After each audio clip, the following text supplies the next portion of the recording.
ಶಿಶು ಅಭಿವೃದ್ಧಿ ಅಧಿಕಾರಿ, ಮಹಿಳಾ ಮತ್ತು ಮಕ್ಕಳ ಕಲ್ಯಾಣ ಇಲಾಖೆ ಮಂಗಳೂರು ಗ್ರಾಮಾಂತರ ಶ್ರೀಮತಿ ಕಾಂತಿಯನ್ ಇವರನ್ನು ಸ್ವಾಗತಿಸುತ್ತೇನೆ. ಸಾಮಾಜಿಕ ಪರಿಷದರಿಯ ತಾಲೂಕು ಕಾರ್ಯಕ್ರಮ ವ್ಯವಸ್ಥಾಪಕರು ಹಾಗೂ ಸಾಮಾಜಿಕ ಪರಿಷದರಿಯ ತಂಡದವರನ್ನು ಸ್ವಾಗತಿಸುತ್ತಿದ್ದೇನೆ ಮತ್ತು ಸಂತೆ ಸಭೆಗೆ ಹಾಜರಾಗಿ ನರೇಗಾ ಯೋಜನೆಯ ತಾಲೂಕು ಸಾಂಸ್ಥಿಕ ಸಹಾಯಕರನ್ನು ಕೂಡ ಈ ಸಭೆಗೆ ಸ್ವಾಗತಿಸುತ್ತಿದ್ದೇನೆ. ಸಂತೆ ಸಭೆಗೆ ಹಾಜರಾಗಿರುವ ಫಲಾನುಭವಿಗಳು, ಗ್ರಾಮಸ್ಥರನ್ನು ಹಾಗೂ ಗ್ರಾಮ ಪಂಚಾಯತ್ ಸಿಬ್ಬಂದಿಯವರನ್ನು ಈ ಸಭೆಗೆ ಸ್ವಾಗತಿಸುತ್ತಿದ್ದೇನೆ. ಇಂದಿನ ಸಭೆಯನ್ನು ನಡೆಸಿಕೊಡುವಂತೆ ನೋಡಲ್ ಅಧಿಕಾರಿ ಇವರಲ್ಲಿ ಹೇಳಿಕೊಡುತ್ತೇನೆ.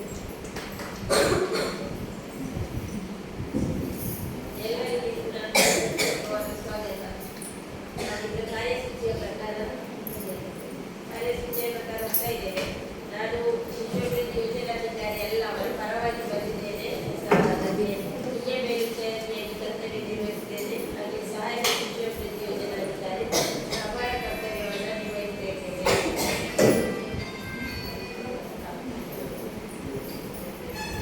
ಗ್ರಾಮ ಸಭಾ ಆಹ್ವಾನ ಪತ್ರಿಕೆಯನ್ನು ಸಭೆಯಲ್ಲಿ ಓದಿ ದಾಖಲಿಸಿದ್ದೇನೆ.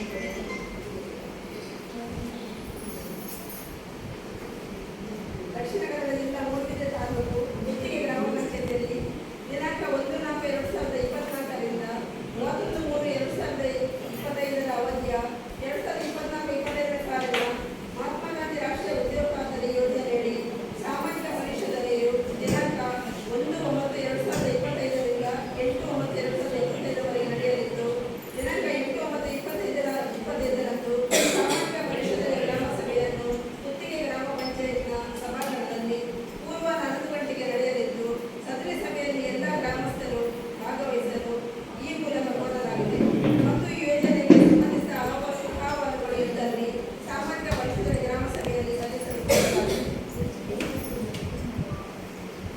ಮಿಸ್ಟರ್, ಇಂದಿನ ಸಾಮಾಜಿಕ ಪರಿಶೋಧನಾ ಗ್ರಾಮ ಸಭೆಯಲ್ಲಿ ಕಂಡುಬಂದ ಅಂಶಗಳಿಗೆ ಕೈಗೊಂಡ ಅನುಪಾಲನಾ ಕ್ರಮಗಳನ್ನು ಓದಿ ಹೇಳುವುದು ಮತ್ತು ತಾಲೂಕು ಅಡಾಕ್ ಸಮಿತಿಯಲ್ಲಿ ಪ್ಯಾರಾ ತೀರುವಳಿಯಾಗಿರುವ ಪ್ರಕರಣಗಳ ವಿವರಣೆಯನ್ನು ಕೊಡುವುದು.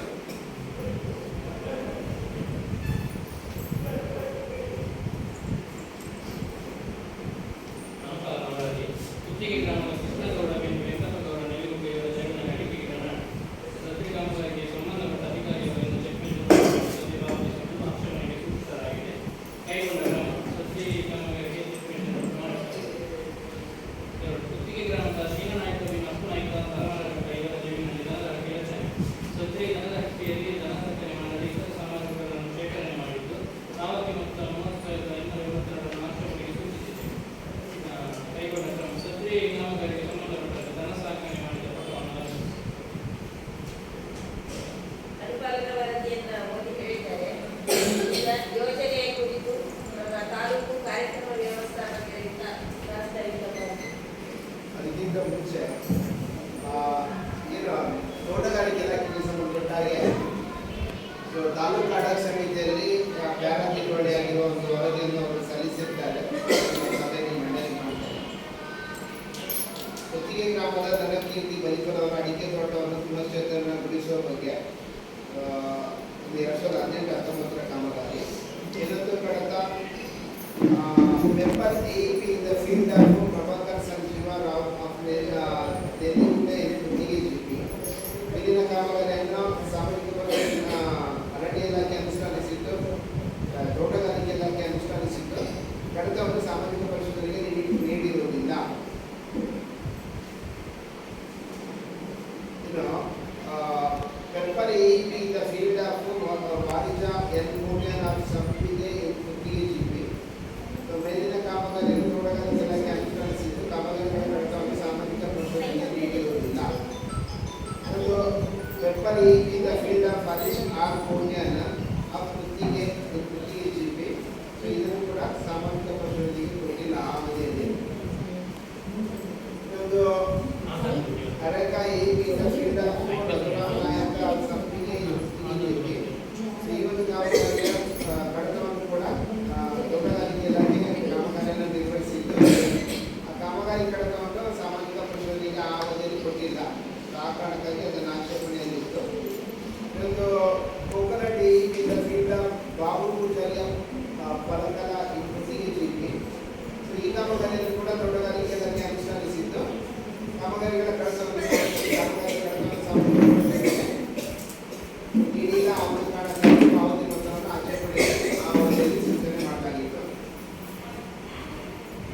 AP the field of Roshan Raman Petra of Gudayagadi, TGP.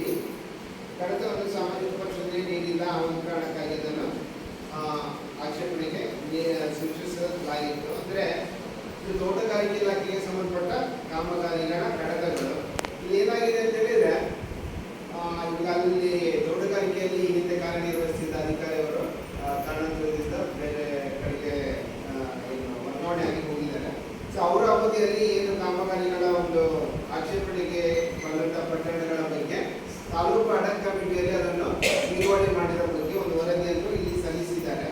ಆ ವರದಿಯನ್ನು ಮತ್ತೆ ನಾವು ಈ ಒಂದು ಗ್ರಾಮ ಸಭೆ ನಡೆದಾಗ ಅಲ್ಲಿ ಮಂಡನೆ ಮಾಡಿ ಅದಕ್ಕೆ ಒಂದು ಗ್ರಾಮ ಸಭೆ ಅನುಮೋದನೆ ತೆಗೆದುಕೊಂಡು ಸೊ ಅದು ಮತ್ತೆ ಮುಂದೆ ಅದನ್ನು ನಡವಳಿಕೆ ದಾಖಲು ಮಾಡಿ ಅದನ್ನು ಸಂಪೂರ್ಣವಾಗಿ ಇತ್ಯರ್ಥ ಅಂದರೆ ಕೈ ಬಿಡಲಿಕ್ಕೆ ಗ್ರಾಮ ಸಭೆ ಸೂಚಿಸಿದೆ ಅನ್ನೋ ನಿಟ್ಟಿನಲ್ಲಿ ಆ ಪ್ರಕರಣವನ್ನು ಕೈ ಬಿಡಲಿಕ್ಕೆ ಅವಕಾಶ ಇರುವಂಥದ್ದು.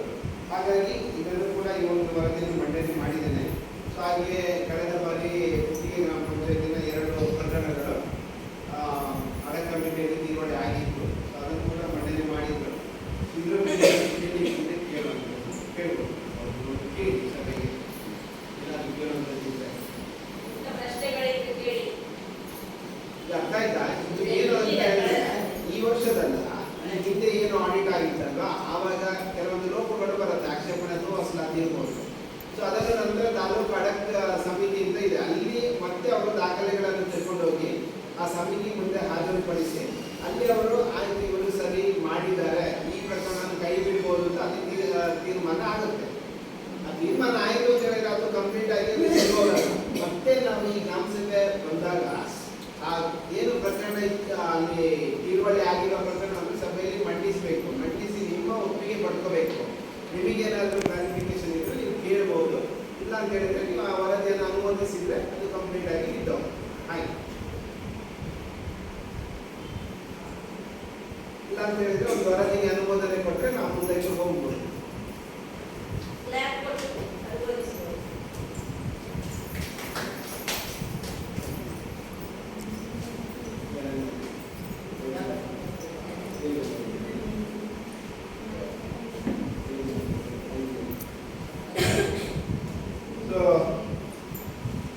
ಇವತ್ತು ನಾವು ಮಹಾತ್ಮ ಗಾಂಧಿ ನರೇಗಾ ಯೋಜನೆ ಹಾಗೂ ಹಸಿರು ಹಣಕಾಸು ಯೋಜನೆಯ ಒಟ್ಟಿಗೆ ಈ ಒಂದು ಆರ್ಥಿಕ ವರ್ಷದಲ್ಲಿ ರಾಜ್ಯ ಹಣಕಾಸು ಯೋಜನೆಯಲ್ಲಿ ತಾಲೂಕು ಪಂಚಾಯತ್ ಮತ್ತು ಜಿಲ್ಲಾ ಪಂಚಾಯತ್ಗೆ ಅನುದಾನಗಳು ಬಿಡುಗಡೆ ಆಗುತ್ತೆ.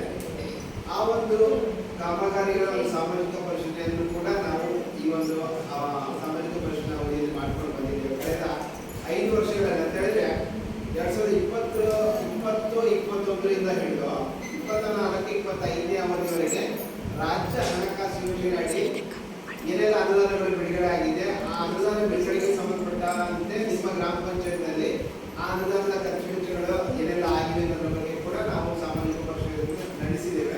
ಇನ್ನು ಮುಂದೆ ನಿರಂತರವಾಗಿ ಈಗ ಆಡಿಟಿಗೆ ಬಂದಿರಲಿಲ್ಲ, ಇನ್ನು ಮುಂದೆ ಅದು ನಿರಂತರವಾಗಿ ಅದು ಕೂಡ ಆಡಿಟಿಗೆ ಸೇರ್ಪಡುತ್ತೆ. ಹಸಿರು ಹಣಕಾಸು ಮತ್ತು ಮಹಾತ್ಮ ಗಾಂಧಿ ನರೇಗಾ ಯೋಜನೆ ಹೇಗಿದೆ, ಸೊ ಅದೇ ತರ ರಾಜ್ಯ ಹಣಕಾಸು ಆಯೋಗದ ಅನುದಾನದ ಒಂದು ಖರ್ಚು ವೆಚ್ಚಗಳ ಸಾಮಾಜಿಕ ಪರಿಶೀಲನೆಯನ್ನು ಕೂಡ ಮುಂದಿನ ಹಂತದಲ್ಲಿ ನಾವು ನಿರಂತರವಾಗಿ ಮಾಡ್ಕೊಂಡು ಬರ್ತೇವೆ. ಸೊ ಈ ಒಂದು ಸಭೆಯಲ್ಲಿ ನಾವು ಅದರ ಒಂದು ವರದಿಯನ್ನು ಕೂಡ ಮಂಡನೆ ಮಾಡಲಿಕ್ಕಿದೆ.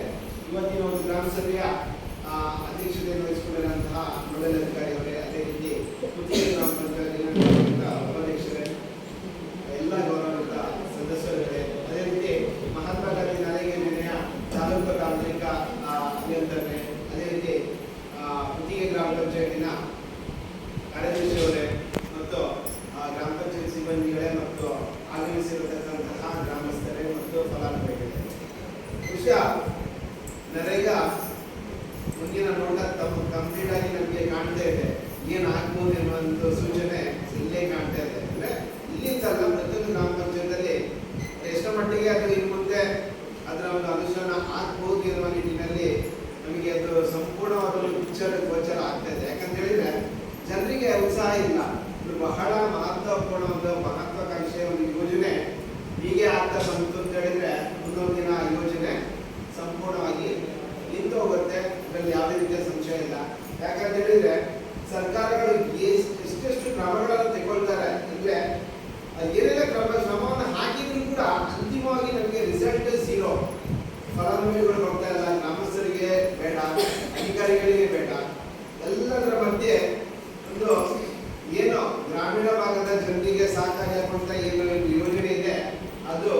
ಹಳ್ಳ ಹಿಡಿಯೋದ್ರಲ್ಲಿ ಯಾವುದೇ ರೀತಿಯ ಸಂಶಯ ಇಲ್ಲ. ಸೊ ಈಗಾಗಲೇ ಗೊತ್ತಿರ್ಬೋದು ನಿಮಗೆ ಎಲ್ಲ ಇದರಲ್ಲಿ ಬರ್ತಾ ಇರ್ಬೋದು. ಈ ಒಂದು ಯೋಜನೆ ಗ್ರಾಮೀಣ ಭಾಗದ ಜನರಿಗೆ ಒಂದು ಬಹಳಷ್ಟು ದೊಡ್ಡ ಮಟ್ಟದ ಕೊಡುಗೆಯನ್ನು ಕೊಡ್ತಾ ಇರ್ಬೋದು. ಆದರೆ ಬರಬರ್ತಾ ಖರ್ಚಾಗ್ತಿದೆ, ಖರ್ಚು ಆಗ್ತಿದೆ. ಆದರೆ ಆ ಯೋಜನೆಯನ್ನು ಮತ್ತಷ್ಟು ಪರಿಣಾಮಕಾರಿಯಾಗಿ ನಾವು ಮುಂದಕ್ಕೆ ಕೊಂಡೋಗ್ಬೇಕು, ಯಾವ ನಿಟ್ಟಿನಲ್ಲಿ ಕೊಂಡೋಗ್ಬೇಕು ಅನ್ನೋದ್ರ ಬಗ್ಗೆ ಸಾಧಕ ಬಾಧಕಗಳ ಬಗ್ಗೆ ಚರ್ಚೆಗೆ ಒಂದು ಅವಕಾಶ ಕಲ್ಪಿಸಿಕೊಟ್ಟು ಇಂತಹ ಮೀಟಿಂಗ್ಗಳನ್ನು ಆಯೋಜನೆ ಮಾಡಿದಾಗ ಅಲ್ಲಿ ಒಟ್ಟಾರೆಯಾಗಿ ನಾವು ನೋಡುವುದಾದ್ರೆ ಜನರ ಸ್ಪಂದನೆ ಬಹಳಷ್ಟು ಕಡಿಮೆ ಆಗ್ತಾ ಇದೆ ವರ್ಷಕ್ಕೆ. ಸೊ ಹಾಗಾಗಿ ತುಂಬಾನೇ ಬೇಜಾರಾಗುತ್ತೆ. ಯಾಕಂದ್ರೆ ನಮಗೆ ಇವಾಗ ಸಾಮಾಜಿಕ ಪರಿಷದರಿಗೆ ತುಂಬಾನೇ ಸರ್ಕಾರ ಏನೆಲ್ಲ ಕ್ರಮಗಳನ್ನು ಮಾಡ್ತಾ ಇದೆ ಅನ್ನೋದ್ರ ಬಗ್ಗೆ ಎಲ್ಲರಿಗೂ ಗೊತ್ತಿದೆ. 108 ಕಡತಗಳು ಈ ಒಂದು ಅವಧಿಯಲ್ಲಿ ನಮಗೆ ಸಿಕ್ಕಿವೆ. ಆ ಕಾಮಗಾರಿಗಳನ್ನು ನಾವು ಪರಿಶೀಲನೆಗೆ ಹೋದಾಗ ವೈಯಕ್ತಿಕವಾಗಿ ನಾವು ಕೂಡ ಅವರಿಗೆ ಸಭೆಯ ಆಹ್ವಾನ ಪತ್ರಿಕೆಯನ್ನು ಕೊಟ್ಕೊಳ್ತೇವೆ. ಇಂಥ ದಿನದಲ್ಲಿ ಈ ಒಂದು ಯೋಜನೆ ಬಗ್ಗೆ ಸಭೆಯನ್ನು ಆಯೋಜನೆ ಮಾಡ್ತಾ ಇದ್ದೆ, ಬರಬೇಕು ಅಂತ. ಸೊ ಅಲ್ಲಿ ಬಂದ್ರೆ ಏನಾಗುತ್ತೆ, ಅವರಿಗೆ ಮಾಹಿತಿಗಳು ಸಿಗುತ್ತೆ, ಏನೆಲ್ಲ ಬದಲಾವಣೆಗಳು ಆಗಿದೆ, ಆ ಬದಲಾದ ವಿಚಾರಗಳು ಅವರಿಗೆ ನೇರವಾಗಿ ತಲುಪುತ್ತೆ. ಇಲ್ಲ ಅಂತ ಹೇಳಿದ್ರೆ ಸೊ ಅವರಿಗೆ ಅವ್ರು ಇನ್ನೊಬ್ಬರಿಂದ ಮಾಹಿತಿಯನ್ನು ತಿಳ್ಕೊಂಡಾಗ ಅಲ್ಲಿ ಆ ಮಾಹಿತಿಯ ಏನು ಪರಿಪೂರ್ಣತೆ ಅವರಿಗೆ ಕೊನೆ ಒಂದು ಅಂತಿಮ ಒಬ್ಬ ಕಟ್ಟೆ ವ್ಯಕ್ತಿಗೆ ತಲುಪಲ್ಲಿ ಅದು ಪರಿಣಾಮಕಾರಿಯಾಗಿ ಅದು ಪಾತ್ರವನ್ನು ಬೀರಲ್ಲ. ಯಾಕಂದ್ರೆ ಅರ್ಧದಷ್ಟು ಕೇಳಿಕೊಂಡು ಅದನ್ನು ಮಾಹಿತಿಯನ್ನು ತಲುಪಿಸುವಂತ ಪ್ರಯತ್ನ ಆದ್ರೆ ಅದು ಮಾಹಿತಿ ಕೊನೆಯಲ್ಲಿ ಇಲ್ಲಿ ತಲುಪಬೇಕು, ಅಲ್ಲಿ ತಲುಪುವಾಗ ಅದು ಪೂರ್ತಿಯಾಗಿ ವ್ಯತ್ಯಾಸ ಆಗಿದೆ. ಸೊ ಹಾಗಾಗಿ ಇಂಥ ವೇದಿಕೆಗಳನ್ನು ಕಲ್ಪಿಸಿದಾಗ ದೊಡ್ಡ ಮಾನಸಿಗೆ ದೊಡ್ಡ ಮಟ್ಟದಲ್ಲಿ ಆಗಬೇಕು. ಸೊ ಹಂಗಾಗಿ ಸರ್ಕಾರ ಕೂಡ ಒಂದು ಏನು ಮಾಹಿತಿ ಶಿಕ್ಷಣ ಸಮ್ಮಾನ ಈ ಒಂದು ವಿಚಾರದಲ್ಲಿ ಕೂಡ ಒಂದು ಜನರಿಗೆ ಮಾಹಿತಿಯನ್ನು ಕೊಡುವಂತ ಕೂಡ ಪ್ರಯತ್ನವನ್ನು ಮಾಡಲಾಗುತ್ತೆ ಮಟ್ಟದಲ್ಲಿ. ಅದೇ ರೀತಿ ಏನು ನಿಮ್ಮ ಘನತ್ಯಾಜ್ಯ ವಾಹನ ಇದೆ ಅದರಲ್ಲಿ ಕೂಡ ನಮ್ಮ ಒಂದು ಧ್ವನಿವರ್ಧಕದ ಮೂಲಕ ಗ್ರಾಮ ಸಭೆಯ ಬಗ್ಗೆ ಪ್ರಚಾರವನ್ನು ಕೂಡ ನೋಡ್ತೇವೆ. ಆದರೆ ಎಷ್ಟು ಕೂಡ ನಮಗೆ ನಿರೀಕ್ಷಿತ ಮಟ್ಟದಲ್ಲಿ ಜನರನ್ನು ಸಭೆಗಳಿಗೆ ಬರಲಿಕ್ಕೆ ಭರಿಸಲಿಕ್ಕೆ ಸಾಧ್ಯವಾಗ್ತಾ ಇಲ್ಲ. ಸೊ ಹಾಗಾಗಿ ಈ ಯೋಜನೆ ಮುಂದಿನ ದಿನಗಳಲ್ಲಿ ನಾವು ನಿರೀಕ್ಷೆ ಮಾಡಬಹುದು. ಯಾಕಂತ ಹೇಳಿದ್ರೆ ಅಷ್ಟಮಟ್ಟಿಗೆ ಇದು ಹಿನ್ನಡೆಯನ್ನು ಕಾಣ್ತದೆ. ಇಲ್ಲಿ ಅದೊಂದು ಭಾಗ. ಸೊ ಉದ್ಯೋಗಾರ್ಥಿ ಯೋಜನೆ ಬಗ್ಗೆ ನಾನು ಹೆಚ್ಚಾಗಿ ಹೇಳಲ್ಲ, ಯಾಕಂದ್ರೆ ಗೊತ್ತಿದೆ ಏನೆಲ್ಲ ಏನಿಲ್ಲ. ಸೊ ಬಹುಶಃ ನೀವು ಬನ್ನಿ, ಇಲ್ಲ ಇಲ್ಲಿಗೆ ಬನ್ನಿ ಮೇಡಮ್, ಅಲ್ಲಿ ಕಳಿಸಿ, ಇಲ್ಲಿ ಕಳಿಸಿ. ಬಲೆ ಬಲೆ ದಾಲಾವಿ ಬಲೆ ಬಲೆ ರಾಮನೇ ಸರಿಯಲ್ಲ ಇದ್ದಾರೆ ಬಲೆ ಬಲೆ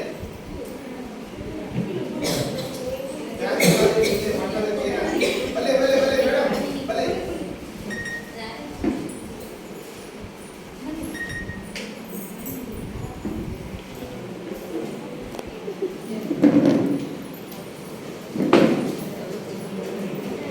ಉದ್ಯೋಗಾರ್ಥಿ ಯೋಜನೆಯಲ್ಲಿ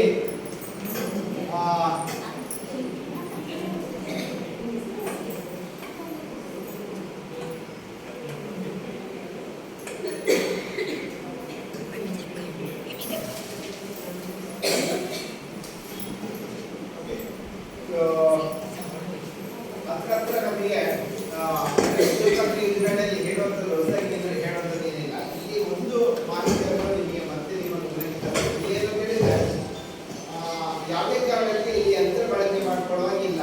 ಬರೀ ಮಾನವರಿಗೆ ಕೆಲಸ ಮಾಡಿಕೊಂಡು ಅದಕ್ಕೆ ಕೂಲಿಯನ್ನು ಪಡೆಯಲಿಕ್ಕೆ ಅವಕಾಶ ಇರುತ್ತದೆ. ವೈಯಕ್ತಿಕವಾಗಿ ಇದೆಲ್ಲ ಕಾಮಗಾರಿಗಳನ್ನು ಮಾಡ್ಕೊಳ್ಳೋದಕ್ಕೆ ಅವಕಾಶ ಇದೆ. ನಮ್ಮ ಯೋಜನೆಯಲ್ಲಿ ಒಟ್ಟು 266 ಅನುಮೋದಿಸಲ್ಪಟ್ಟ ಒಂದು ಕಾಮಗಾರಿಗಳ ಪಟ್ಟಿ ಇದೆ. ಆ ಕಾಮಗಾರಿಗಳಲ್ಲಿ ನಮ್ಮ ಜಿಲ್ಲೆಗೆ ಯಾವುದು ಸೂಕ್ತವೋ ಇದನ್ನೆಲ್ಲ ಆಯ್ಕೆ ಮಾಡಿಕೊಂಡು ಮಾಡ್ಕೊಳ್ಳಿಕ್ಕೆ ಅವಕಾಶ ಇದೆ. ಸೊ ಇನ್ನು ಈ ಯೋಜನೆಯಲ್ಲಿ ಬದಲಾವಣೆ ನಿರಂತರ, ಅಂದ್ರೆ ನಮ್ಗೆ ಏನೋ ಒಂದು ಕಾಮಗಾರಿಗೆ ಅವಕಾಶ ಇರುತ್ತೆ, ನಾಡಿದ್ದು ಆ ಕಾಮಗಾರಿಯನ್ನು ಕೈ ಬಿಟ್ಟಿರ್ಬೋದು. ಆ ತರ ನಿರಂತರ ಬದಲಾವಣೆ ಆಗ್ತಾ ಇರುತ್ತೆ. ಆ ಬದಲಾದ ಮಾಹಿತಿ ನಿಮಗೆ ತಲುಪಬೇಕು ಅಂತ ಹೇಳಿದ್ರೆ ಸೊ ಅದು ನೀವು ಸಂಬಂಧಪಟ್ಟ ಗ್ರಾಮ ಪಂಚಾಯತಿಗೆ ನೀವು ಅದು ಬಂದಾಗ ಅದನ್ನು ನೋಟಿಸ್ ಬೋರ್ಡ್ ನಲ್ಲಿ ನಿಂತ್ಕೊಳ್ಳಿಕ್ಕೆ ಅವಕಾಶ ಇರ್ಬೋದು, ಅಥವಾ ಸಂಬಂಧಪಟ್ಟ PDO ಅವರನ್ನು ನೀವು ಕರೆ ಮಾಡಿ ಬದಲಾದ ಮಾಹಿತಿಗಳನ್ನು ತಿಳ್ಕೊಳ್ಳಿಕ್ಕೆ ಅವಕಾಶ ಇದೆ.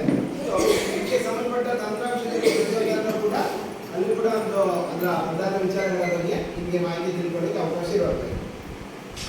ಇನ್ನು ಕಾಮಗಾರಿಗಳ ಒಂದು ಕ್ರಿಯಾ ಯೋಜನೆ ಅಥವಾ ಒಬ್ಬ ವೈಯಕ್ತಿಕ ಫಲಾನುಭವಿ ಅವರಿಗೆ ಒಂದು ತೋಟ ಮಾಡಬೇಕು ಅಥವಾ ಒಂದು ಬಾವಿ ಮಾಡಬೇಕು ಅಂತ ಹೇಳಿದ್ರೆ ಅವರು ಯಾವ ರೀತಿ ಅರ್ಜಿಯನ್ನು ಕೊಡಬೇಕು ಅದರಲ್ಲಿ ಬದಲಾವಣೆ ಆಗಿದೆ. ಈ ಹಿಂದೆ ನಾವು ಬಾವಿ ಮಾಡೋದು ಎಲ್ಲರಿಗೂ ಗೊತ್ತಿದೆ. ಮಾರ್ಚ್ ಮೇ ತಿಂಗಳಲ್ಲಿ ಏಪ್ರಿಲ್ ಮೇ ತಿಂಗಳಲ್ಲಿ ಬಾವಿ ಮಾಡ್ತೇವೆ. ಆ ಬಾವಿ ಮಾಡುವಂಥ ಸಂದರ್ಭದಲ್ಲಿ ನಾವು ಗ್ರಾಮ ಪಂಚಾಯತಿಗೆ ಬಂದು ಯೋಜನೆಯಲ್ಲಿ ಅರ್ಜಿ ಕೊಟ್ಟು ಇದನ್ನು ಮಾಡ್ಕೊಳ್ಳಿಕ್ಕೆ ಅವಕಾಶ ಇದ್ದೇ ಇತ್ತು. ಆದರೆ ಇವಾಗ ಆ ಥರ ಇಲ್ಲ. ನೀವು ಬಾವಿ ಮಾಡೋದು ಮೇಯಲ್ಲಿ ಕೂಡ ಮಾಡ್ಬೋದು ಬಾವಿಯನ್ನು. ಆ ಮೇಯಲ್ಲಿ ಮಾಡಬೇಕು ಅಂತಿದ್ರೆ ನಿಮ್ಮ ಗ್ರಾಮ ಪಂಚಾಯತ್ನಲ್ಲಿ ಪ್ರತಿಯೊಂದು ಆರ್ಥಿಕ ವರ್ಷದಲ್ಲಿ ಅಕ್ಟೋಬರ್ 2ನೇ ತಾರೀಕು ಒಂದು ಗ್ರಾಮ ಸಭೆಯನ್ನು ಆಯೋಜನೆ ಮಾಡ್ತಾರೆ. ಅಂದ್ರೆ ಯಾಕೆ ಮಾಡ್ತಾರೆ ಅಂತ ಹೇಳಿದ್ರೆ ಈ ಯೋಜನೆ ಮಹಾತ್ಮ ಗಾಂಧೀಜಿ ಅವರ ಹೆಸರಲ್ಲಿ ಮಾಡ್ತಾರೆ. ಸೊ ಅಕ್ಟೋಬರ್ 2ನೇ ತಾರೀಕು ಅವರ ಹುಟ್ಟಿದ ದಿನ. ಸೊ ಅವತ್ತು ಅವರು ಗ್ರಾಮ ಸಭೆಗೆ ಚಾಲನೆ ಕೊಡ್ತಾರೆ. ಅಂದ್ರೆ 25-26ನೇ ಸಾಲಿನಲ್ಲಿ ನಮಗೆ ಯಾವೆಲ್ಲ ಕಾಮಗಾರಿಗಳ ಬೇಡಿಕೆ ನಮ್ಮಿಂದ ಬರ್ಬೋದು ಇರೋದನ್ನು ನಾವು ಮುಂಚಿತವಾಗಿ ಮಾಡ್ಕೋಬೇಕು. ಅಂದ್ರೆ ನಾಡಿದ್ದು ಅಕ್ಟೋಬರ್ 2ನೇ ತಾರೀಕು ನಿಮಗೆ ಗ್ರಾಮ ಸಭೆ ಇರುತ್ತೆ. ಆವಾಗ ನೀವು ಯಾರು ಮುಂದಿನ ಆರ್ಥಿಕ ವರ್ಷ ಅಂದ್ರೆ ಏಪ್ರಿಲ್ ನಂತರ ಯಾರೆಲ್ಲ ಕಾಮಗಾರಿಗಳನ್ನು ಮಾಡುವವರಿದ್ದಾರೆ ಅವರು ಮುಂಚಿತವಾಗಿ ಅಕ್ಟೋಬರ್ 2ನೇ ತಾರೀಕಿಗೆ ಗ್ರಾಮ ಸಭೆಯಲ್ಲಿ ಬಂದು ನೀವು ಅರ್ಜಿ ಕೊಡಬೇಕು. ಸೊ ಅರ್ಜಿ ಕೊಡದೆ ಹೋದ್ರೆ ನಿಮ್ಗೆ ಯಾವುದೇ ಕಾರಣಕ್ಕೆ ಕಾಮಗಾರಿಯನ್ನು ಮಾಡಲಿಕ್ಕೆ ಬರಲ್ಲ. ಸೊ ಹಾಗಾಗಿ ಅಕ್ಟೋಬರ್ 2ನೇ ತಾರೀಕಿಂದ ನಿಗದಿತ ದಿನಾಂಕದವರೆಗೆ ನಿಮಗೆ ಅರ್ಜಿಯನ್ನು ಗ್ರಾಮ ಪಂಚಾಯತಿಗೆ ಕೊಡಲಿಕ್ಕೆ ಅವಕಾಶ ಇರುತ್ತೆ. ತದನಂತರ ಅದನ್ನು ಸ್ಟಾಪ್ ಮಾಡ್ತಾರೆ. ಇವಾಗ ಮುಂಚೆ ಎಲ್ಲ ಬಂದಾಗ ನೀವು ಅರ್ಜಿ ಕೊಟ್ಟಾಗ ಅದನ್ನು ತಂದು ಫೀಡ್ ಮಾಡಿ ನಾವು ನಿಮಗೆ ಕೆಲಸ ಕೊಡುವಂತ ವ್ಯವಸ್ಥೆ ಯೋಜನೆಯಲ್ಲಿ ಇತ್ತು. ಅದೇ ಈಗ ಆಗಿಲ್ಲ. ಮುಂಚಿತವಾಗಿ ಎಲ್ಲವನ್ನು ಕಾಮಗಾರಿಗಳ ಪಟ್ಟಿಯನ್ನು ತಯಾರು ಮಾಡಿಕೊಂಡು ಅದಕ್ಕೆ ಅನುಮೋದನೆ ಪಡ್ಕೊಂಡು ಅದನ್ನು ತಂತ್ರಾಂಶದಲ್ಲಿ ಫೀಡ್ ಮಾಡಬೇಕಿದೆ. ಆ ಫೀಡ್ ಮಾಡಿದ ನಂತರ ಅದೊಮ್ಮೆ ಫ್ರೀಸ್ ಆಗುತ್ತೆ. ಆ ಫ್ರೀಸ್ ಆದ ನಂತರ ಯಾವುದೇ ಕಾರಣಕ್ಕೂ ನಿಮಗೆ ಕಾಮಗಾರಿಯನ್ನು ಆ್ಯಡ್ ಮಾಡುವಂಥದ್ದು ಅಥವಾ ಡಿಲೀಟ್ ಮಾಡಲಿಕ್ಕೆ ಅವಕಾಶ ಇರಲ್ಲ.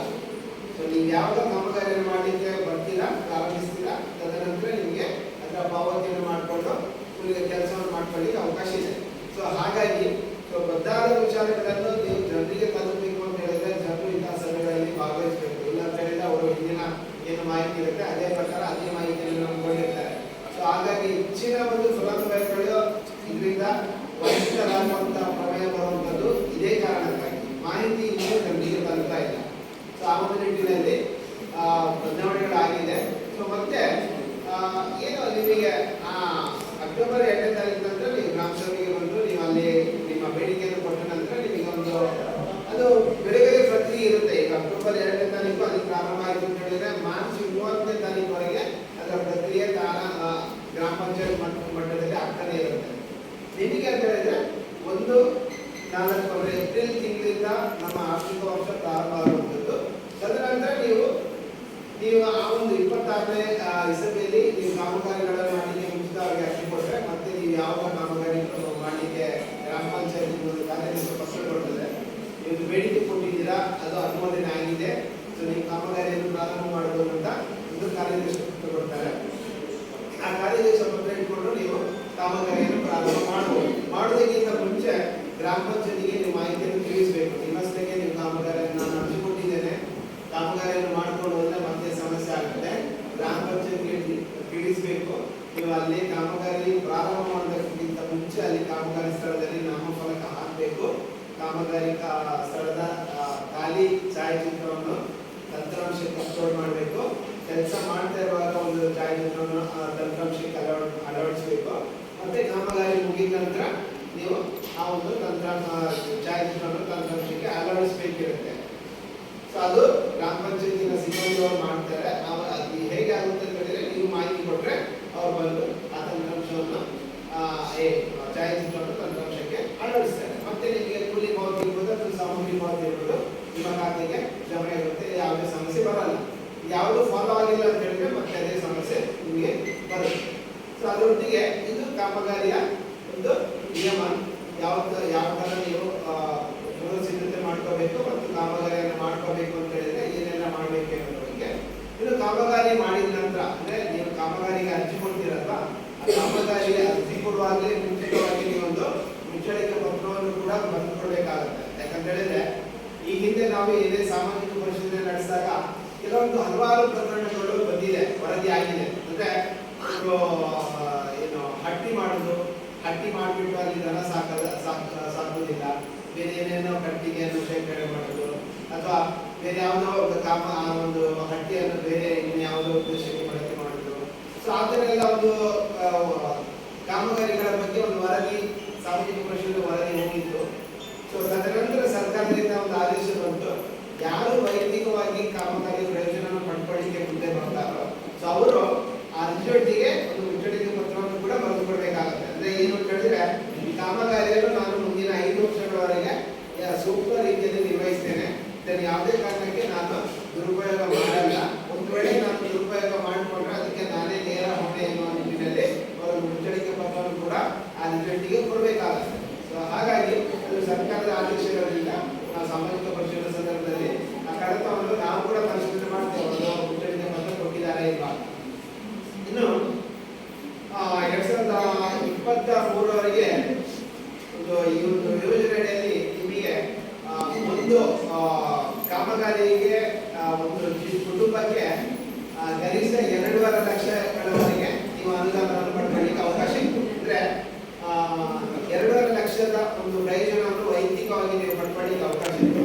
ಇವಾಗ ಅದನ್ನು ಬದಲಾವಣೆ ಮಾಡಿದ್ದಾರೆ. ಇವಾಗ ಪ್ಲಸ್ ಅದಕ್ಕೆ ಇನ್ನೂ 2.5 ಲಕ್ಷಗಳನ್ನು ಪ್ರಯೋಜನವನ್ನು ಆಡ್ ಮಾಡಿದ್ದಾರೆ. ಇವಾಗ ಒಂದು ಕುಟುಂಬ ತನ್ನ ಜೀವಿತಾವಧಿಯಲ್ಲಿ ಒಟ್ಟು 5 ಲಕ್ಷಗಳವರೆಗೆ ಒಂದು ವೈಯಕ್ತಿಕವಾಗಿ ಪ್ರಯೋಜನವನ್ನು ಪಡ್ಕೊಳ್ಳಿಕ್ಕೆ ಅವಕಾಶ ಇದೆ. ಸೊ ದುಡ್ಡಲ್ಲ ಬೇಡ, ಇಲ್ಲಿ 5 ಲಕ್ಷ ಅಂತ ಹೇಳಿದ್ರೆ ಈಗ 1.5 ಲಕ್ಷದ ಬಾವಿ ಮಾಡಿದ್ರೆ 1 ಲಕ್ಷದ ಅಡಿಕೆ ತೋಟ ಮಾಡಿರ್ತೀರಾ, ಇನ್ನೊಂದು 50,000 ಹಟ್ಟಿ ಮಾಡಿರ್ತಾರೆ, ಅಲ್ಲಿಗೆ 3 ಲಕ್ಷ ಆಯಿತು. ಇನ್ನು 2 ಲಕ್ಷಗಳವರೆಗೆ ನಿಮಗೆ ಪ್ರಯೋಜನವನ್ನು ಪಡ್ಕೊಳ್ಳಿಕ್ಕೆ ಅವಕಾಶ ಇದೆ. ಒಟ್ಟು 5 ಲಕ್ಷಗಳವರೆಗೆ ವೈಯಕ್ತಿಕವಾಗಿ ಪ್ರಯೋಜನವನ್ನು ಪಡ್ಕೋಬಹುದು. ಅದು ಜೀವಿತಾವಧಿಯಲ್ಲಿ ಒಂದು ಕುಟುಂಬಕ್ಕೆ ಮಾತ್ರ. ಸೊ ಅದು ಒಂದಾಗಿರುವಂತಹ ಮಾಹಿತಿ. ಇದೆಲ್ಲ ಮಾಹಿತಿಗಳು ನಿಮಗೆ ಅಪ್ಡೇಟ್ ಆಗಬೇಕು ಅಂತ ಹೇಳಿದ್ರೆ ಈ ಸಭೆಗಳ ಆದಾಗ ಭಾವಿಸಿದ್ರೆ ಅದು ನೇರವಾಗಿ ನಿಮಗೆ ಸಿಗುತ್ತೆ. ಅಲ್ಲಿವರೆಗೆ ನಿಮಗೆ ಮಾಹಿತಿಗಳು ಸಿಕ್ಕಿರ್ಲಿಕ್ಕಿಲ್ಲ ನನ್ನ ಭಾವನೆ. ಸೊ ಹಾಗಾಗಿ 23ರಲ್ಲಿ ಆದೇಶ ಬಂದರೂ ಕೂಡ ಸೊ ನಿಮಗೆ ಎಷ್ಟು ಮಟ್ಟಿಗೆ ಮಾಹಿತಿ ಗೊತ್ತಿದೆ ಇರುವಂತ ನಮಗೂ ಗೊತ್ತಿಲ್ಲ. ಸೊ ಹಾಗಾಗಿ ಇದೆಲ್ಲ ಬದಲಾದ ವಿಚಾರಣೆಗಳು. ಇನ್ನು ಸಾಮಾಜಿಕ ಪರಿಶೋಧನೆ ಒಟ್ಟೊಟ್ಟಿಗೆ ಅಂದ್ರೆ ಯಾವ ವೈಯಕ್ತಿಕವಾಗಿ ಯಾರೆಲ್ಲ ಪ್ರಯೋಜನ ಪಡ್ಕೊಳ್ಬಹುದು. ಸೊ ಅದ್ರ ವೈಯಕ್ತಿಕವಾಗಿ ಯಾರೆಲ್ಲ ಪ್ರಯೋಜನ ಪಡ್ಕೋಬಹುದು, ಆ ಫಲಾನುಭವಿಗಳು ಯಾರು ಅಂತ ಹೇಳಿದ್ರೆ ಅದರಲ್ಲಿ ಈ ಒಂದು ಕಾಯ್ದೆಯಲ್ಲಿ ಸ್ಪಷ್ಟವಾಗಿ ಖಂಡಿಕೆ ಅನುಸೂಚಿ 1 ಖಂಡಿಕೆ 2ರಲ್ಲಿ ಸೂಚನೆ ಮಾಡಿದ್ದಾರೆ. ಸೊ ಯಾರೆಲ್ಲ ಅರ್ಹ ಫಲಾನುಭವಿಗಳು ಯಾರು ಅಂತ ಹೇಳಿದ್ರೆ ಪರಿಶಿಷ್ಟ ಜಾತಿ ಪರಿಶಿಷ್ಟ ಪಂಗಡದವರು, ಅಲೆಮಾರಿ ಬುಡಕಟ್ಟು ಜನಾಂಗದವರು, ಒಂಟಿ ಮಹಿಳೆ ಅಂದ್ರೆ ಮಹಿಳಾ ಬಂಧನ ಕುಟುಂಬದವರು, BPL ಫಲಾನುಭವಿಗಳು, BPL ಅಂದ್ರೆ BPL ಕುಟುಂಬ ಕಾರ್ಡ್ ಹೊಂದಿರುವವರು, ಅರಣ್ಯ ಹಕ್ಕು ಕಾಯ್ದೆಯಲ್ಲಿ ಬರುವಂತಹ ಫಲಾನುಭವಿಗಳು ಮತ್ತು ಭೂ ಸುಧಾರಣಾ ವ್ಯಾಪ್ತಿಯಲ್ಲಿ ಬರತಕ್ಕಂತಹ ಫಲಾನುಭವಿಗಳು ಮತ್ತು ಹೊಸ ಯೋಜನೆಯ ಫಲಾನುಭವಿಗಳು. ಅಂದ್ರೆ ಅವರಿಗೆ ಒಂದು 90 ಮಾನವ ದಿನಗಳನ್ನು ಕೂಲಿಯನ್ನು ಕೊಡ್ತಾರೆ. ಸೊ ಅವರಿಗೂ ಕೂಡ ವೈಯಕ್ತಿಕವಾಗಿ ಆ ಒಂದು ಪ್ರಯೋಜನ ಪಡ್ಕೋಬಹುದು. ಮತ್ತೆ ಅವರನ್ನು ಹೊರತುಪಡಿಸಿ ಸಣ್ಣ ರೈತರು ಮತ್ತು ಅತಿ ಸಣ್ಣ ರೈತರು ಇವರಿಗೆ ಮಾತ್ರ ಯೋಜನೆಯ ಪ್ರಯೋಜನವನ್ನು ಪಡ್ಕೊಳ್ಳಿಕ್ಕೆ ಅವಕಾಶ ಇರುವಂಥದ್ದು. ಇವರನ್ನು ಹೊರತುಪಡಿಸಿ ಯಾರಿಗೂ ಯೋಜನೆಯ ಪ್ರಯೋಜನವನ್ನು ಕೊಡಲಿಕ್ಕೆ ಬರಲ್ಲ. ಅವರು ಕೆಲಸ ಮಾಡಬಹುದು, ಜಾಬ್ ಕಾರ್ಡ್ ಇಟ್ಕೊಂಡು. ಈಗ APL ಕಾರ್ಡ್ ಅವರಿಗೆ ಏನು ಅಂತ ಕೇಳ್ತೀರಾ, ಅವರಿಗೆ ವೈಯಕ್ತಿಕವಾಗಿ ಪ್ರಯೋಜನ ಇಲ್ಲ. ಆದ್ರೆ ಅವರು ಜಾಬ್ ಕಾರ್ಡ್ ಮಾಡಿಕೊಂಡು ಅವರಿಗೆ ಕೆಲಸ ಇಲ್ಲ ಅಂತ ಉದ್ಯೋಗಕ್ಕಾಗಿ ಅವರು ಬೇಡಿಕೆ ಅರ್ಜಿ ಕೊಟ್ಟರೆ ಅವರು ಸಾರ್ವಜನಿಕ ಕಾಮಗಾರಿಗಳಲ್ಲಿ ಕೆಲಸ ಮಾಡ್ಕೊಳ್ಳಿಕ್ಕೆ ಅವಕಾಶ ಇದೆ. ಸೊ ಅದು ಆದ್ರೆ ಅವರಿಗೆ ವೈಯಕ್ತಿಕವಾಗಿ ಯಾವುದೇ ರೀತಿಯ ಪ್ರಯೋಜನವನ್ನು ಕೊಡಲಿಕ್ಕೆ ಬರಲ್ಲ. ಸೊ ಇದಿಷ್ಟು ಉದ್ಯೋಗಕ್ಕೆ ಬಗ್ಗೆ ಮಾಹಿತಿಗಳು. ಇನ್ನು 15ನೇ ಹಣಕಾಸು ಯೋಜನೆ, ಅದು ಕೂಡ ಕೇಂದ್ರ ಸರ್ಕಾರದ ಬಹಳ ಮಹತ್ವಾಕಾಂಕ್ಷೆ ಯೋಜನೆ. ಇಲ್ಲಿ 15ನೇ ಹಣಕಾಸು ಯೋಜನೆಯಲ್ಲಿ ಅನುದಾನಗಳು ಗ್ರಾಮ ಪಂಚಾಯತಿಗೆ, ತಾಲೂಕು ಪಂಚಾಯತಿಗೆ ಮತ್ತು ಜಿಲ್ಲಾ ಪಂಚಾಯತಿಗೆ ಹೀಗೆ ಬಿಡುಗಡೆ ಆಗುತ್ತೆ. ಇಲ್ಲಿ ಗ್ರಾಮ ಪಂಚಾಯತಿಗೆ ಶೇಕಡ 85, ಗ್ರಾಮ ಪಂಚಾಯತಿಗೆ 85, ತಾಲೂಕು ಪಂಚಾಯತಿಗೆ ಶೇಕಡ 10 ಮತ್ತು ಜಿಲ್ಲಾ ಪಂಚಾಯತಿಗೆ ಶೇಕಡ 5% ಬಿಡುಗಡೆ ಆಗುತ್ತೆ.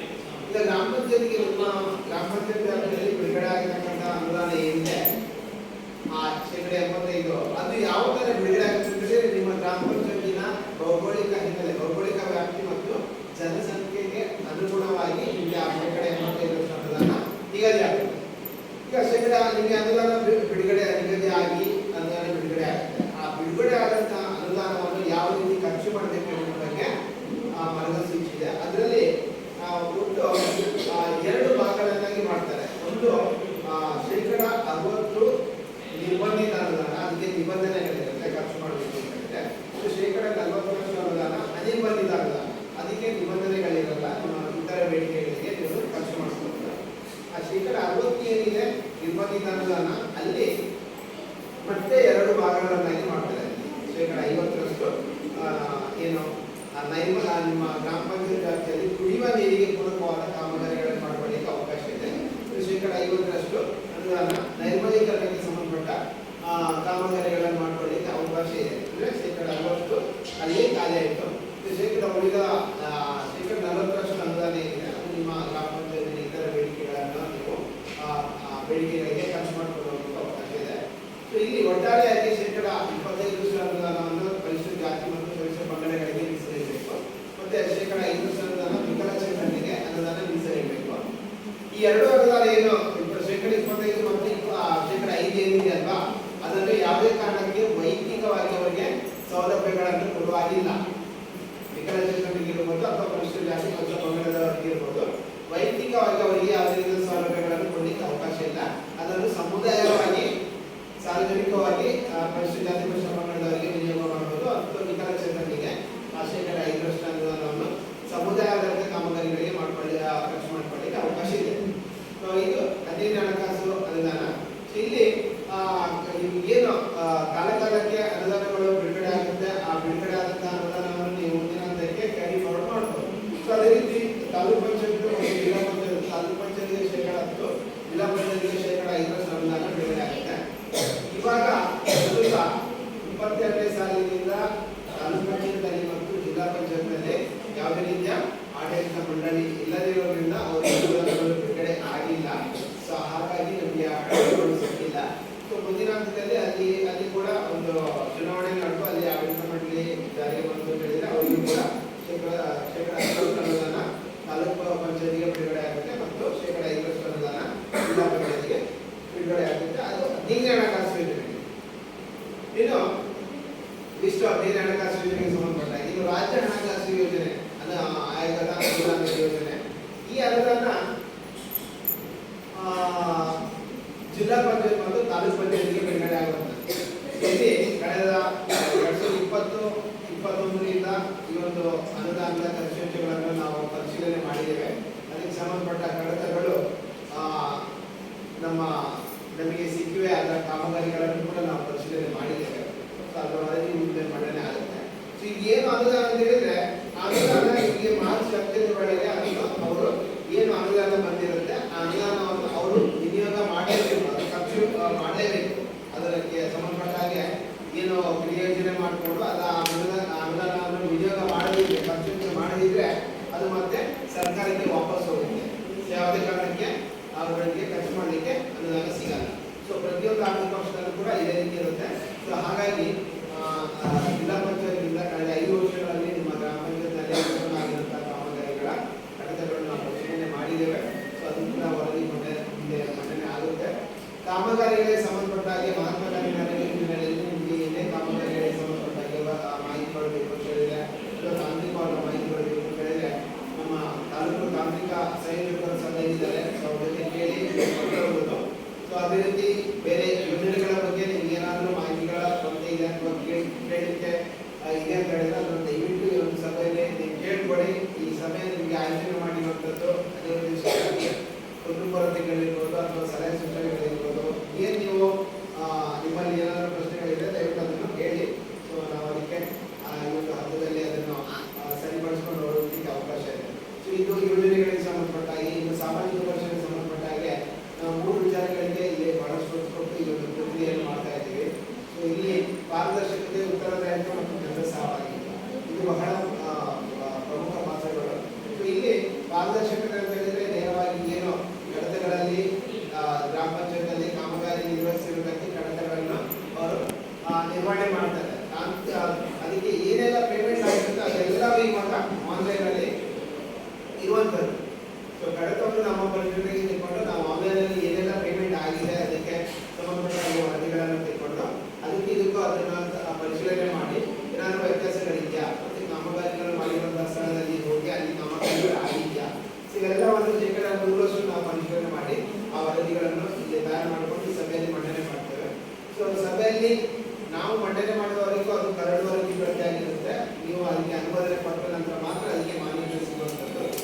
ಸೊ ಅದರ ನಂತರ ಅದು ಪಾರದರ್ಶಕತೆಗೆ ಒತ್ತುಕೊಟ್ಟು ಮಾಡ್ತಿರುವಂತ ಪ್ರಕ್ರಿಯೆ. ಇನ್ನು ಉತ್ತರದಾಯಿತ್ವ ಅಂತ ಹೇಳಿದ್ರೆ ಗ್ರಾಮ ಪಂಚಾಯತ್ನಲ್ಲಿ ಪಂಚಾಯತ್ ಅಭಿವೃದ್ಧಿ ಅಧಿಕಾರಿಯವರು ಇದರ ಒಂದು ಉತ್ತರದಾಯಿತ್ವ ಹೊಂದಿರ್ತಾರೆ. ಉದ್ಯೋಗಾರ್ಥಿ ಯೋಜನೆಗಳಿಗೆ ಏನೇ ಸಹ ಅನುಮಾನಗಳು ಅಥವಾ ಸಮಸ್ಯೆಗಳಿದ್ರೆ ಅವರನ್ನು ಭೇಟಿ ಮಾಡಿಕೊಂಡು ನೀವು ಪರಿಹಾರ ಕಂಡುಕೊಳ್ಬಹುದು. ಸೊ ಇಲ್ಲ ಆಗಿಲ್ಲ ಅಂತ ಹೇಳಿದ್ರೆ ತಾಲೂಕು ಮಟ್ಟದಲ್ಲಿ ಸಹಾಯಕ ನಿರ್ದೇಶಕರು ಗ್ರಾಮೀಣ ಉದ್ಯೋಗ ಅವರಿದ್ದಾರೆ. ಸೊ ಅವರಿಗೆ ನಿಮ್ಮ ಅರ್ಜಿಗಳನ್ನು ಸಲ್ಲಿಸಿ ನಿಮ್ಮ ಪ್ರಕರಣಗಳನ್ನು ತಿಳಿದುಕೊಳ್ಳಬಹುದು. ಅಂದ್ರೂ ಆಗಿಲ್ಲ ಜಿಲ್ಲಾ ಹಂತದಲ್ಲಿ ಒಬ್ಬರು ಅಂತ ಇದ್ದಾರೆ. ಅವರಿಗೆ ನಿಮ್ಮ ಅರ್ಜಿಗಳನ್ನು ಸಲ್ಲಿಸಿ ದೂರುಗಳನ್ನು ಸಲ್ಲಿಸಿ ಅಲ್ಲಿಂದ ಕೂಡ ನೀವು ಪರಿಹಾರ ಕ್ರಮಗಳನ್ನು ಪಡ್ಕೊಳ್ಳಿಕ್ಕೆ ಕಲ್ಪಿಸಿಕೊಟ್ಟಿದ್ದಾರೆ ಈಗ ಅರ್ಥವಾಗಿ.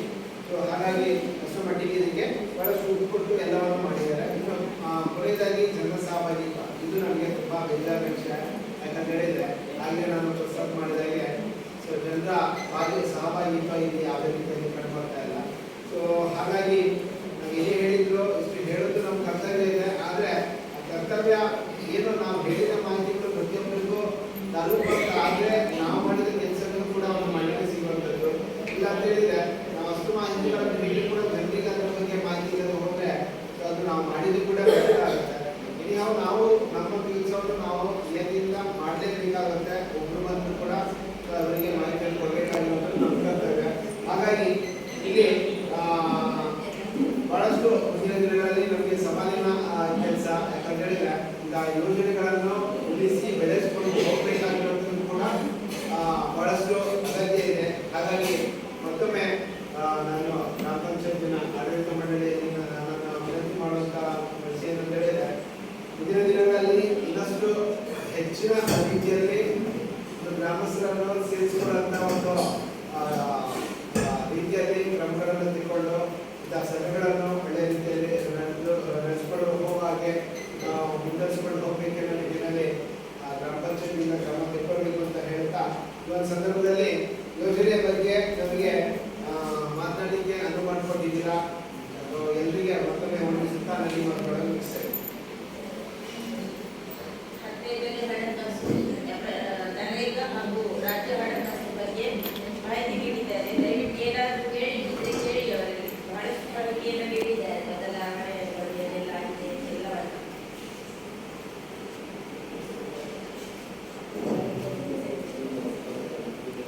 ನೆಕ್ಸ್ಟ್ 15ನೇ ಹಣಕಾಸು ಯೋಜನೆಯ 24-25ನೇ ಸಾಲಿನಲ್ಲಿ ಲಭ್ಯವಾಗಿರುವ ಅನುದಾನ ಮತ್ತು ವೆಚ್ಚವಾಗಿರುವ ಅನುದಾನದ ವಿವರ ಮಂಡನೆ ಹಾಗೂ ವರದಿಯಲ್ಲಿ ಕಂಡುಬಂದ ನ್ಯೂನತೆಯ ಅಂಶಗಳು, ಗಂಭೀರ ಪ್ರಕರಣಗಳ ವಿವರ ಮಂಡನೆ, ಗ್ರಾಮ ಸಂಪನ್ಮೂಲ ವ್ಯಕ್ತಿಗತ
ಗ್ರಾಮ ಪಂಚಾಯತಿಯಿಂದ ಕನ್ಸ್ಟ್ರಕ್ಷನ್ ಮಾಡಿದಂತ ವರದಿಯನ್ನು ಮಂಡನೆ ಮಾಡಿದ್ರೆ ಏನಾದರೂ ಕೇಳಿದ್ದೆ.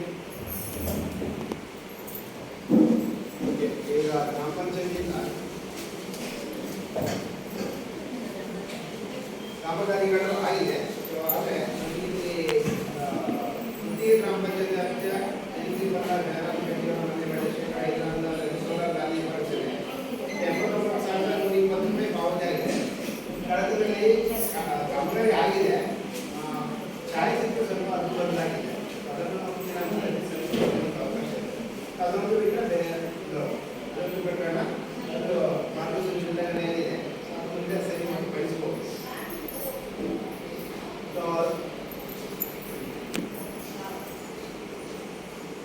ಈ ರಾಜ್ಯ ಹಣಕಾಸು ಆಯೋಗದ ಅನುದಾನದಲ್ಲಿ ತಾಲೂಕು ಪಂಚಾಯತ್ ಮತ್ತು ಜಿಲ್ಲಾ ಪಂಚಾಯತ್ ಮಟ್ಟದಲ್ಲಿ ಅನುಷ್ಠಾನ ಮಾಡುವಂತಹ ಕಾಮಗಾರಿಗಳ ಖರ್ಚು ವೆಚ್ಚದ ವಿವರ.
ರಾಜ್ಯ ಸ್ಟೇಟ್ ಫೈನಾನ್ಸ್ ಅವರು ಏನಾಗಿದೆ ಅಂದರೆ ಈಗಿನ ಅದು ಆಡಿಟ್ಗೆ ಬಂದಿರಲಿಲ್ಲ. ಇವಾಗ 5 ವರ್ಷದ ಒಮ್ಮೆಲೆ ಕೊಟ್ಟಿದ್ದಾರೆ. 2023ರಿಂದ 24-25ರವರೆಗೆ ಏನು ಆ ಅವಧಿಯಲ್ಲಿ ಕಾಮಗಾರಿಗಳಾಗಿತ್ತು ಇದೆಲ್ಲ ಆಡಿಟ್ಗೆ ಇನ್ನು ಅದು ನೆಕ್ಸ್ಟ್ ಮನೆ ರಿಪೇರಿಗೆ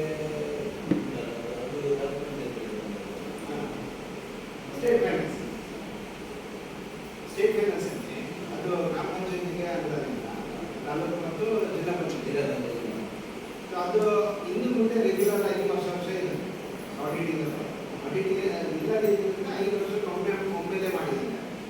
ನೆಕ್ಸ್ಟ್ ವರ್ಷದಿಂದ ಅದು ರೆಗ್ಯುಲರ್ ಆಗಿ ಫೈನಾನ್ಸ್ ಏನಿದೆ ಅದೇ ಥರ ಆಡಿಟಿಗೆ ಬರ್ತಾರೆ. ಅವಾಗ ನಿಮಗೆ ಎಲ್ಲ ಮಾಹಿತಿಗಳು ಇರುತ್ತೆ. ಯಾಕಂದರೆ ಸರಿಯಾಗಿಲ್ಲ ನಮಗೆ ಕೂಡ ಅದು ಕೊಡ್ತಾರೆ. ಇಲ್ಲಿ ಕಾಪಿ ಕೊಡಿ.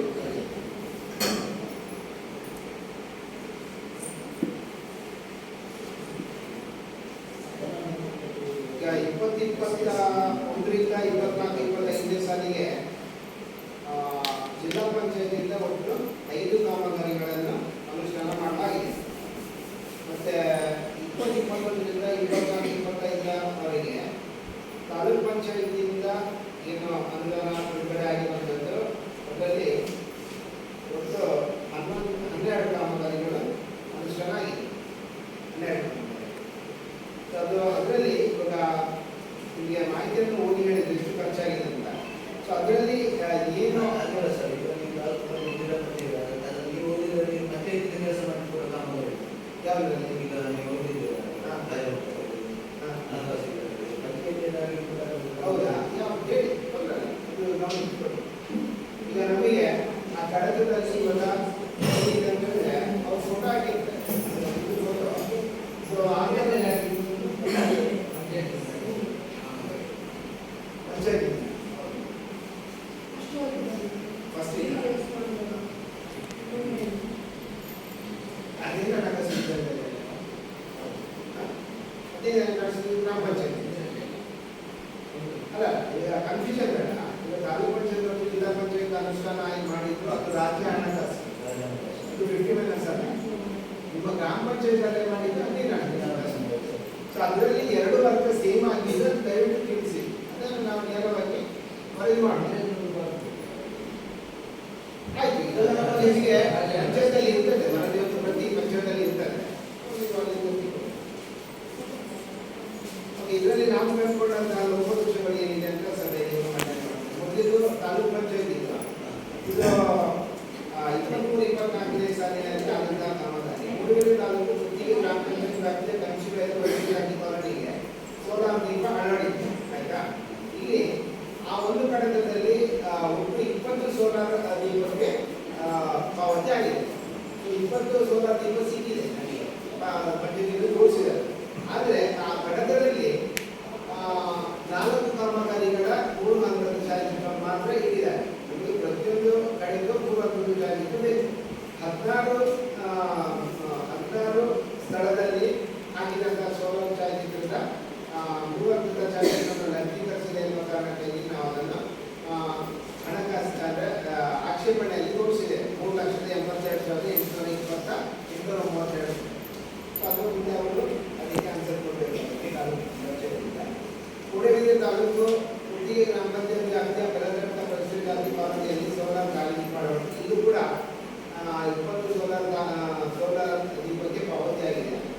ಅದರಲ್ಲಿ 5 ಸೋಲಾರ್ ದೀಪದ್ದು ಛಾಯಾಚಿತ್ರ ಕಡತದಲ್ಲಿ ಇದೆ. ಇನ್ನು ಉಳಿದ 15 ಸೋಲಾರ್ ದೀಪದ್ದು ಛಾಯಾಚಿತ್ರ ಕಡತದಲ್ಲಿ ಅಂಗೀಕರಿಸಿದ ಕಾರಣಕ್ಕಾಗಿ ನಾವು ಅದನ್ನು ಆಕ್ಷೇಪಣೆಯಲ್ಲಿ ತೋರಿಸಿದ್ದೇವೆ. ಆ ಪಾವತಿ ಮೊತ್ತ 3,58,905 ರೂಪಾಯಿ. ಅದು 24-25ನೇ ಸಾಲಿನಲ್ಲಿ ಅನುಷ್ಠಾನ ಮಾಡಿದಂತಹ ಕಾಮಗಾರಿ. ಮೂಡಿಗೆರೆ ತಾಲೂಕು ಗುತ್ತಿಗೆ ಗ್ರಾಮ ಪಂಚಾಯತ್ ವ್ಯಾಪ್ತಿಯ ನೆಲ್ಲಿಗುಡ್ಡೆ ಪರಿಸರ ಪಂಗಡ ಕಾಲೋನಿಗೆ ಸೋಲಾರ್ ದೀಪ ಅಳವಡಿಕೆ. ಕಡತದಲ್ಲಿ 20 ಸೋಲಾರ್ ದೀಪಕ್ಕೆ ಪಾವತಿಯಾಗಿದೆ. ಅದು ಕೂಡ 15 ಸೋಲಾರ್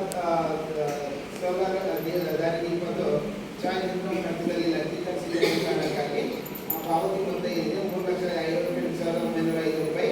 ಅದನ್ನು ನಾವು ಆಕ್ಷೇಪಣೆಗೆ ಸೂಚನೆ ಮಾಡಿರೋದು. ಅದು 24-25ನೇ ಸಾಲಿನ ಒಂದು ಕ್ರಿಯೋಜನೆ ಕಾಮಗಾರಿ.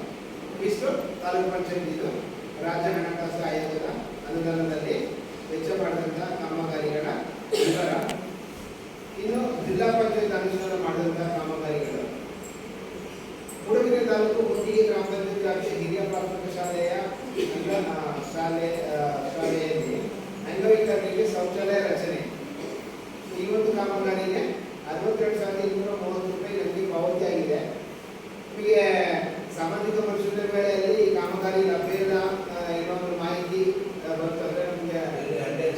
ಅಲ್ಲ, ಈಗ ಶಾಲೆ ಯಾವುದು ಹಾಕಿಲ್ಲ ಅವರು, ಮತ್ತೆ ಅದು ನಾವು ಇಲ್ಲಿ ಕೇಳಿದಾಗ ಸಂದೇಶವಾಗಿಗೂ ಗೊತ್ತಾಗಿಲ್ಲ. ಇವತ್ತು ಅವರು ಹೇಳಿದ್ರು ಅದು ನಮ್ಮ ಕುಂಗೂರು ಶಾಲೆಯನ್ನು ಅಲ್ಲಿ ಮಾಡಿದ್ದಾರೆ ಅಂತ.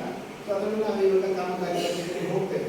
ಸೊ ಅದು ಕಡತದಲ್ಲಿ ಇದೆ ಮಾಡಿರುವಂಥದ್ದು. ಅಲ್ಲಿ ಅದನ್ನು ಅನುಷ್ಠಾನ ಮಾಡಿದ್ದಾರೆ ಅಂತ ಸಂಬಂಧಪಟ್ಟ ಅಲ್ಲಿ ಆ ಗ್ರಾಮದ ಸದಸ್ಯರು ಹೇಳಿದ್ದಾರೆ. ಸೊ ಅದನ್ನು ನಾವು ಕನ್ಫರ್ಮ್ ಮಾಡಿ ಮತ್ತೆ ಅದನ್ನು ಜಿಲ್ಲಾ ಪಂಚಾಯತ್ ಯಾವುದು ಅಂಗವಿಕಲರಿಗೆ ಇದು ಆಗಿರುವಂಥದ್ದು 21-22ನೇ ಅವಧಿ. 21-22ನೇ ಶೌಚಾಲಯ ಓಕೆನಾ.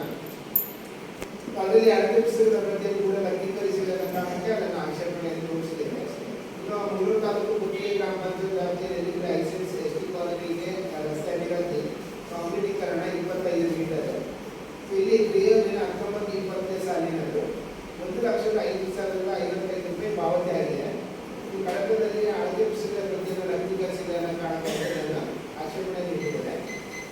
ಮೊದಲಿಗೆ ಮೂಡಬಿದ್ರೆ ತಾಲೂಕು ಕುತ್ತಿಗೆ ಗ್ರಾಮ ಪಂಚಾಯತ್ ವ್ಯಾಪ್ತಿಯ ಕುತ್ತಿಗೆ ಪದವು ಶ್ರೀ ಜನಾರ್ದನ ಇವರ ಮನೆ ದುರಸ್ತಿ ಪಾವತಿ ಮೊತ್ತ 47,940.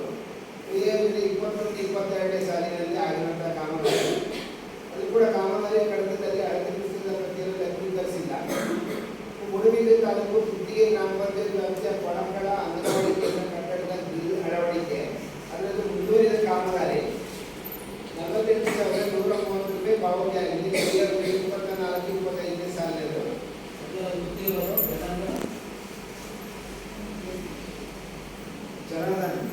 ಮನೆ ದುರಸ್ತಿ ಗುತ್ತಿಗೆ ಗ್ರಾಮ ಪಂಚಾಯತ್ ಗುತ್ತಿಗೆ ಪದವು ಶ್ರೀ ಜನಾರ್ದನ ಇವರ ಮನೆ ದುರಸ್ತಿ.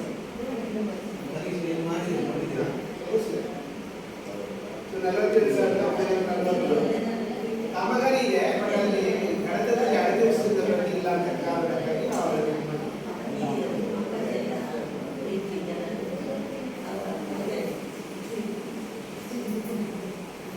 ಅದರಲ್ಲಿ ಏನಾದರೂ ಡೌಟ್ ಇದೆಯಾ? ಮನೆ ಗೊತ್ತಾಗಿದೆ ಅದು ನೋಡಿ ಜನಾರ್ದನ ಮನೆ ಹೋಗಿರಲ್ಲ ಅದರದ್ದು ಫೋಟೋ ಹೇಗಿದೆ?